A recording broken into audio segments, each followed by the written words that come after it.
बॉलिवूडच्या जगमगत्या स्क्रीनवर चमकणाऱ्या अनेक चेहऱ्यांनी आपल्याला भुरळ घातली।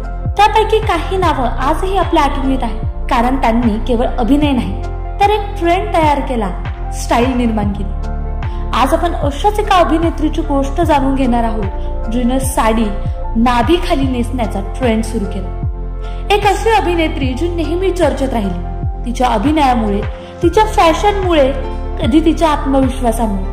तिचं नाव होतं फ्लोरेन्स एझेकिएल, पण आपण तिला नादिरा म्हणून ओळखतो। 1950चं दशक, जेव्हा बॉलिवूड मधल्या नायिका म्हणजे गोड, सोजवळ आणि मर्यादित कपड्यात दिसणार, तेव्हा नादिरा समोर आली एक वेगळा चेहरा घेऊन आणि व्हॅपच्या रूपात। श्री 420 मध्ये मुडमुड के ना देख या गाण्यात तिच्या कटाक्षाने संपूर्ण देशाचं लक्ष वेधून घेतलं।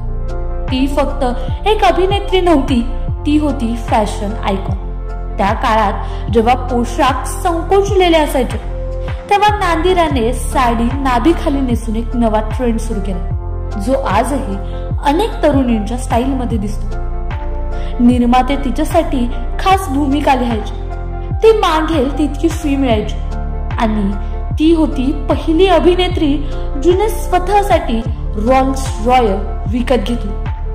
आज चित्रपटातून सुरुवात करून नादिरा अनेक चित्रपटात लक्षवेधी ठरली, पण या जगमगाटाच्या पलीकडे एक वास्तव होतं। तिचं कुटुंब इस्रायलला गेलं, ती मात्र भारतात राहिली। शेवटच्या काळात तिच्या आसपास कुणी नव्हतं। 2006 मध्ये ती या जगातून निघून गेली, पण ती आपल्याला कायम लक्षात राहील ते तिच्या अनोख्या स्टाईल